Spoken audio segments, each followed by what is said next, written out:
Put a little bit of the rub, nigga, I gotta be safe.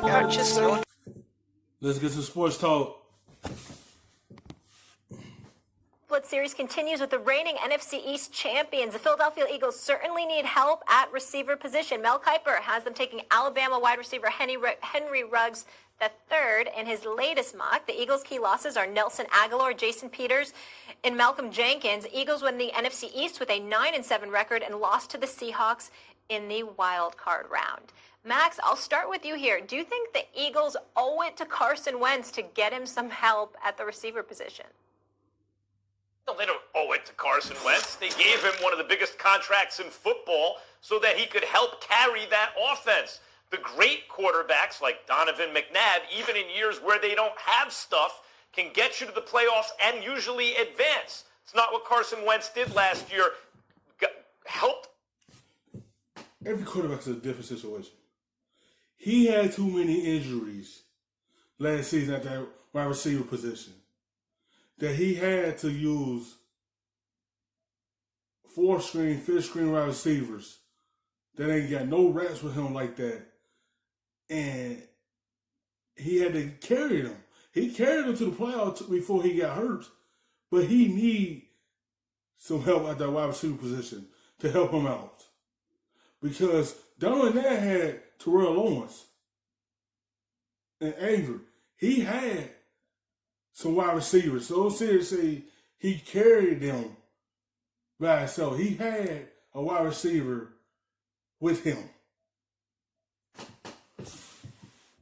Get them to the playoffs in the weakest division maybe in the history of football, by the way. And everyone he beat down the stretch, when everyone was lauding how great he was down the stretch, every team he beat, another NFC East quarterback looked better in right around then against that same team. And these were rookies like Daniel Jones who were looking better than Carson Wentz against those same teams. Terrible teams, by the way. Carson Wentz has the ability to be an MVP. He's shown it in flashes, but was way too inconsistent last year. Should they draft a wideout? Should it be a good idea? Even though injury was really the problem last year. But Deshaun Jackson, can play, obvious. Look what you just said. Injuries.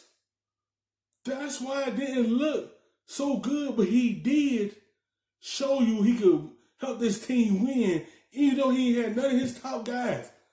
Deshaun Jackson out most of the season. Alshon Jeffery got hurt. Aguilar got hurt. So he had to make it work in order to get them to the playoffs. Of course, it's going to look ugly when you only got your number ones in the lineup. It's going to be shaky. He's, very motivated for 2020. Alshon Jeffery, maybe he'll be traded, maybe not. Maybe they'll draft a receiver. Stephen A. probably is a good idea. Why not? But this is a team that, if healthy, is kind of loaded and paid the quarterback a whole lot of money to get it done. It's on Carson Wentz to get it done. The team doesn't owe him a wideout. I completely disagree with you. First of all, pay attention to the sport that we're talking about here. It's not like basketball where even though you still need a team, no matter what sport you're playing in a team sport, you can take the ball and say, move the hell out the way, give it to me, I'll take you there. Quarterback can't do that. You got to throw the ball. Somebody's got to run the routes and catch the ball. And that has to be your receiver or your tight end. When you bring up Donovan McNabb, I'll remind you that in 2004 when they went to the Super Bowl, who was his receiver? That would happen to be Terrell Owens. Now, he wasn't available for the playoffs because he got injured near the end of the regular season, but he was playing lights out during that regular season. Well, what ultimately propelled them to the Super Bowl? They had guys that were relative no-names like the Todd Pinkstons of the world, Freddie Mitchells, the L.J. Smiths of the world, Chad Lewises of the world. I get all of that. But them brothers had been playing with Donovan McNabb. There was a cohesiveness, a cohesion, a togetherness that they had. They were familiar with one another. Because when you got that chemistry, it works. It wasn't none of your top guys down in there had, but he had that chemistry and that camaraderie to make everything work because they know each other. When Terrell Owens was hurt, this ain't basketball. A quarterback need a wide receiver that can get open, and he need his number ones to be in there. When you don't have none of that, and you got to use what you have, it's going to be a difficult task for any quarterback. able to overcome it, also helped along by an elite defense led by Jimmy Johnson as your defensive coordinator, who was blitzing all day, every day, and just wreaking havoc throughout the National Football Conference.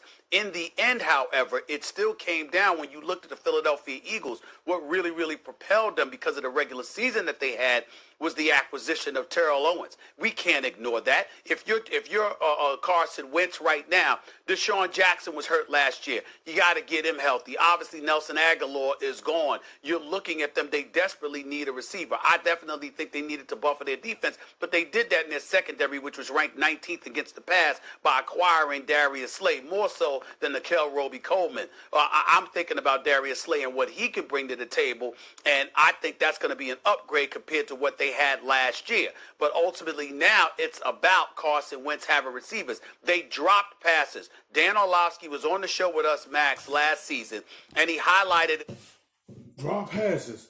Aguilar had a chance in that Atlanta game to catch the football and run the sideline and win the game, when he let it go straight through his hands. When you got wide receivers dropping the passes, you hesitate. You hesitate. Do I want to give it to him? He probably don't catch the football. It make you second guess yourself because there ain't no trust there. At least 3 to 4 games that the Eagles lost because of dropped passes at key pivotal moments. We can't ignore that. We got to pay attention to that. Carson Wentz can do a lot of things, like a lot of NFL quarterbacks can do. What you cannot do is throw the football to yourself and catch your own passes. Somebody's got to do that for you, and the Eagles got to help them out in that regard. Well, I mean, they have a Hall of Fame tight end. They have 2 tight ends that are really, really good. And they have some receivers, but as you said, they were hurt last year. And they have an offensive line, but some guys were hurt. I'm not saying that Carson Wentz doesn't have high upside. He should be a top 5 quarterback. He is not. He's not. So what I'm looking at primarily is him. Now, as I said, it'd be a good idea. It's a deep receiver class. Why not get a young guy who you don't really have to pay yet, who can go out and make plays for you? Sure, but they do not owe that to him. And yes, you can single out the season where he had T.O. Yes, they do owe that to him. If you got your franchise guy, you have to surround him to be able to help the team be successful. They do owe him. The injuries played a part for him last season. Your franchise guy needs some people around him. But there were seasons, one in particular, where McNabb really didn't have much, and he still overcame it. Now, okay, that's a very high comparison. Like, that's a very high standard to compare someone to. Donovan McNabb has become an incredibly underrated historical quarterback. I've always said that he's that running back away in the critical time like John Elway, of being thought of like John Elway. Had he been on a little better team and won 2 Super Bowls, he's John Elway all of a sudden. So I understand it's a high standard. But Carson Wentz has that kind of talent. And even though he made some spectacular plays, he made a lot of bad plays too. Couldn't hold on to the ball through interceptions, took bad sacks late in games, and then managed to overcome it sometimes because he got a little lucky. So, yes, it would be a good idea to get a wideout, Stephen A. No, they don't owe it to Carson Wentz. In fact, if anyone knows anything, he owes the team. Got over $100 million.